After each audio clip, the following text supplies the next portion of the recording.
देश में एक बार फिर कोरोना बम फट गया है। लगातार कोरोना के बढ़ रहे मामलों ने एक बार फिर लोगों की टेंशन बढ़ा दी है। जिस तरह से कोरोना के मामले बढ़ रहे हैं, उसे देखते हुए कई राज्यों में अलर्ट भी जारी कर दिया गया है। साथ ही लोगों को सतर्क रहने के लिए कहा गया है। दरअसल भारत में कोरोना के सक्रिय मामले बढ़कर 3700 से भी ज्यादा हो गए हैं। स्वास्थ्य और परिवार कल्याण मंत्रालय की ओर से रविवार को जारी आंकड़ों के मुताबिक बीते 24 घंटों में 363 से ज्यादा नए मामले सामने आए हैं। इसके अलावा देश में इस दौरान कोविड-19 से संबंधित 2 मौतें भी दर्ज की गई हैं। केरल में कोविड-19 के सक्रिय मामलों की संख्या सबसे ज्यादा है, जहां 1400 एक्टिव केस हैं। इसके बाद महाराष्ट्र में 485 और दिल्ली में 436 मामले हैं। ताजा आंकड़ों के मुताबिक पिछले 24 घंटों में केरल में 64, दिल्ली में 61 और महाराष्ट्र में 18 नए केस आए हैं।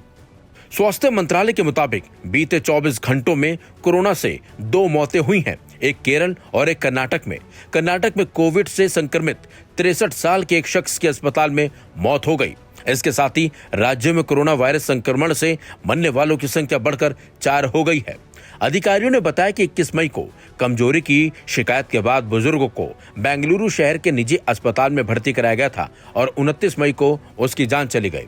बुजुर्ग मरीज ने टीके की सभी खुराक ली थी और उसकी कीमोथेरेपी की जा रही थी, जबकि वो टीबी से भी पीड़ित था। वहीं केरल में 24 साल की एक महिला की कोविड-19 से जान चली गई। बताया जा रहा है कि महिला लीवर डिजीज से पीड़ित थी, जिससे उसकी जान गई है और उसमें कोरोना के सिम्टम भी पाए गए। वहीं दिल्ली में शनिवार को कोरोना वायरस से एक 60 साल की महिला की मौत हो गई, जो इस मौजूदा उछाल में राजधानी में पहली मौत रही है। एक अधिकारी ने बताया कि महिला की आंतों की रुकावट और लैप्रोटॉमी के बाद ही जटिलताओं से पीड़ित थी वो महिला। कोविड-19 का पता आकस्मिक रूप से चला था।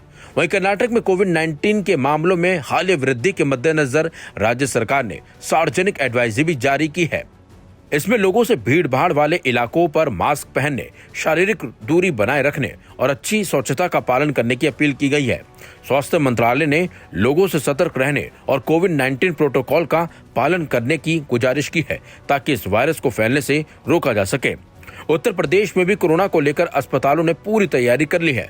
उत्तर प्रदेश के अलावा पंजाब, हरियाणा, इसके साथ साथ अन्य राज्यों में भी कोविड के लिए अलग से वार्ड बनाए गए हैं, ताकि संक्रमण को फैलने से रोका जा सके। और साथ ही अस्पतालों में अलग से बेड लगाए इसलिए गए हैं ताकि और मरीजों को दिक्कत ना हो। अगर कोविड के मरीज अस्पताल में भर्ती होते हैं तो उनको अलग से रखा जा सके और अलग से उनका इलाज किया जा सके। हालांकि लोगों से लगातार अपील की जा रही है कि वो भीड़ भाड़ वाले इलाके से जाने से बचें। और तो और बच्चों को लेकर भी एक एडवाइजरी जारी की गई है कि बच्चों को भीड़ भाड़ वाले इलाकों से दूर रखें और हो सके तो बच्चों को घर में ही रखें, क्योंकि इस वक्त स्कूलों की छुट्टी चल रही है और इसी बीच कोरोना के अचानक से मामले बढ़े हैं। इसी लेकर अलग से बच्चों के लिए एडवाइजरी जारी की गई है। और वहीं लोगों से अपील की गई है कि वो मेट्रो में, बसों में जब भी जहां भी सफर करें, मास्क जरूर लगाएं, ताकि जिस तरीके से पहले कोरोना फैला था वैसे ना फैले और किसी तरह लोगों की जानों को बचाया जा सके। तो आपसे हमारी भी अपील है कि सतर्क रहें, अपने परिवार की भी जान बचाने में खुद पहल करें और आगे आएं। और इसके साथ ही डॉक्टरों ने अपील की है कि अगर किसी में सिम्टम दिखाई देते हैं तो अपना टेस्ट करवाएं और हो सके तो परिवार के लोगों से थोड़ा अलग हो जाएं। अब आपको हम सुनाते हैं डॉक्टरों ने किस तरीके से लोगों से अपील की है और किस तरीके से इससे बचने के उपाय बताए हैं। सुनिए। सारे केसेस हैं खांसी, जुकाम और बुखार के केसेस थे, जो उन्होंने अखबार में पढ़ के अलग अलग जगह की न्यूज़ देख के अपनी टेस्ट कराई। एक्सीडेंटल फाइंडिंग है। घर वो सिर्फ खुद पॉजिटिव है, घर के अंदर और कोई भी व्यक्ति उनके हैं कोई पॉजिटिव नहीं है।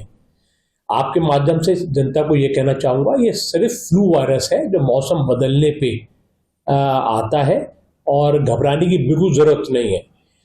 जो पहले जैसे डेल्टा एक खतरनाक वेरिएंट था, उसके बाद ओमिक्रॉन वायरस का ओमिक्रॉन वेरिएंट आया था कोविड का, और ये उसमें कोई सिम्टम्स थे खांसी, जुकाम, बुखार।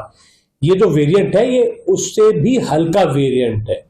2-3 दिन लोग बीमार रहते हैं, खांसी जुकाम होता है, जो भी रूटीन दवाइयाँ होती हैं, पैरासीटामोल ले रहे हैं लोग बाग, एंटी एलर्जिक दवाई ले रहे हैं और ठीक हो रहे हैं।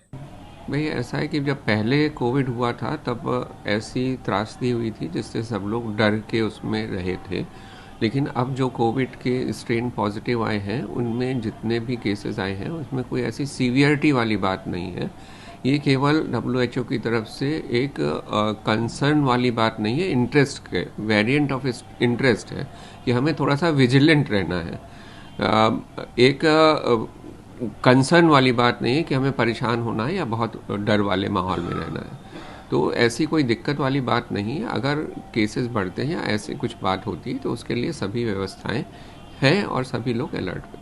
सर, बात की जाए जिस तरीके से एडवाइजरी जो जारी की गई उसको लेकर के जो आम जनमानस है, क्योंकि इसकी शुरुआत जो कही जाती है खांसी और जुकाम के दौरान, तो उसको लेकर के क्या कुछ लोगों से कहेंगे कि इससे जो सावधानियां बरती जाएं? नहीं, वही है कि जो आपको प्रिकॉशन वाली बात थी कि अगर आपको खांसी जुकाम है, इस तरह की दिक्कत है तो थोड़ा सा मास्क लगाइए या खांसते छींकते समय मुंह पे या नाक पे रुमाल रखना है या कोहनी के बीच में जैसे बताया गया था हाथ रख के कि वो स्प्रेड ना हो। बस यही सावधानी है। और अगर किसी को सिम्टम्स प्रोलॉन्ग करते हैं तो अपना टेस्ट करा लेने की बात होती है। देखिए, कोविड के जो अभी जितने भी केसेस पकड़ में आए हैं, जिनकी पुष्टि हुई है, उसका जो वेरिएंट है वो उतना हानिकारक नहीं है जैसे कि पूर्व में सेकेंड वेव, दूसरी वेव के दौरान था। परंतु उसकी दस्तक देना, हर जगहों पे केसेस का बढ़ना से पूरे विश्वविद्यालय परिसर को सैनिटाइज कर दिया गया है, सावधान कर दिया गया है कि उसके जो भी प्रिकॉशंस थे, जो उसमें बचाव के तरीके पहले बताए गए थे वो किए जाएं। जितने मरीजों को सांस फूल रही है या बुखार है उनकी प्रॉपर टेस्टिंग हो और उनसे लोगों को दूर रखा जाए, और जिन मरीजों में भी शंका हो उन्हें डायग्नोज करके उनका प्रॉपर इलाज, ऑब्जर्वेशन करके उन्हें आइसोलेशन में रखा जाए। यहाँ पर डॉक्टरों को भी अलर्ट रखा गया है। यहाँ डॉक्टरों को भी अलर्ट किया गया है कि अपने दिमाग में अब कोविड की संभावना रखें और जो भी मरीज इस तरह से दिखें उन पे उसके ऊपर उचित ध्यान देकर उनको आइसोलेट करके उनका इलाज करें। देखिए, सुविधाएं हमेशा ही बनी हुई हैं। KGMC जो है वैसे भी कोविड की टेस्टिंग के लिए one of the main centres है, और यहाँ पे इन्फेक्शियस डिजीज़ के अंतर्गत यहाँ पे हमेशा हमारे पास 20 बेड रखे होते हैं। तो इस चीज़ के लिए हम लोग की तरफ से हर तैयारी है। बाकी जो मरीज़ों के लिए भी एक ही चीज़ मैं कहूँगा कि आम जनता के लिए भी इसमें परेशान ना हो। ज़्यादातर जो इस बार जो अभी मरीज़ आ रहे हैं वो सब नज़ला जुकाम, गले में खराश, उसी परेशानी के साथ हैं। कोई सीरियस पेशेंट्स अभी तक नहीं आए हैं। तो बेसिक जो प्रिकॉशंस हैं वो रखें तो उतने में ही आप सुरक्षित रहेंगे। प्रिकॉशन की अगर बात की जा रही है, बेड यहाँ पर सुविधाओं की बात की जा रही है, ये जो वेरिएंट है, ये वेरिएंट से किसी तरह का कोई खतरा जिससे लोगों को खतरा है कि जो एक घंटी लग रही है? देखिए, मैं ये बताऊँ, इसमें 2-3 वेरिएंट्स हैं। जो JN1 वेरिएंट आज यहीं पे नहीं, ये पहले ही बाहर के देशों में जैसे US, यूरोप में पहले भी था और उसमें भी देखा गया था कि ऐसे कोई अलग से कोई खतरा ज़्यादा नहीं है उसमें। हाल फिलहाल में एशिया के दूसरे देशों में जैसे कि हांगकांग, सिंगापुर, यहाँ पे भी काफ़ी मरीज़ आए हैं।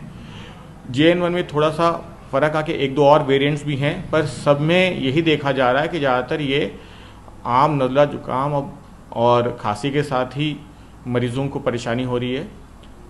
कुछ लोगों में जैसे जिनको पहले से कोई और बीमारी हो जिससे उनकी इम्यूनिटी कम हो जाती है, इन मरीज़ों को थोड़ा और सुरक्षित और अपने आप को ध्यान रखना पड़ेगा। ये सजेशन दूंगा कि वो कहीं भी भीड़ वाले इलाके में जाने से जितना हो पाए कोशिश करें कि अवॉइड करें, नहीं तो अगर जाते हैं तो मास्क पहने, ये बहुत ज़रूरी है।